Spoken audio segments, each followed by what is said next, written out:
Majira ya saa 8 tulipokea mtoto ambaye aliletwa na polisi. Kwa mujibu wa taarifa ya polisi, wanasema kwamba mtoto huyo walimuokota maeneo ya Kikwajuni, ambapo mtoto huyo asilia kuwa alikuwa na umri wa siku moja, tukawa ametelekezwa, lakini tulimpokea kwa matibabu. Cha kushukuru ni kwamba watu wa ustawi wa jamii pia walikuja. Kwa hiyo maana yake ni kwamba hadi sasa hivi anapatiwa matibabu kwa kushirikiana na timu ya hospitali ya madaktari pamoja na watu wa ustawi ambao wapo kwa ajili ya kukaa na mtoto. Mwanaume anajielewa, akatai mimba hata siku moja, ila utalea mwenyewe. Sasa wewe unapopeleka kwenda kutupa, hiyo tena ni utashi wa mtu, sababu ni ukatili tu wa mtu. Wanaotupa watoto nahisi kama hawana akili.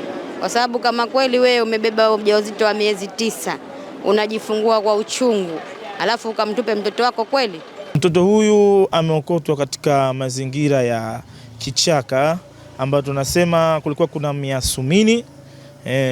Mama mzazi wa huyo kichanga alienda kumweka na alimtia kwenye kanga na mfuko, lakini hakufunga kwa ajili ya kupata hewa. Jambo baya ambalo tunalikemea kama serikali kupitia idara ya ustawi wa jamii, na vile vile tusiwadhalilishe hawa watoto. Nije kwa upande wa pili, na kama mama ameona hawezi kumlea ama kuna changamoto, afike kwa sheha, atoe taarifa.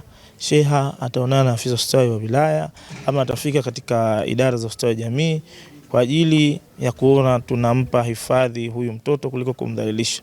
Inawezekana mtoto huyu leo hii tungekuwa hatuko naye, ametafunwa na nyoka, ametafunwa na paka, ametafutwa na mbwa, hali ya kuwa mtoto huyu anaweza kuwa ni kiongozi wa baadaye. Tulinde maslahi ya hawa watoto.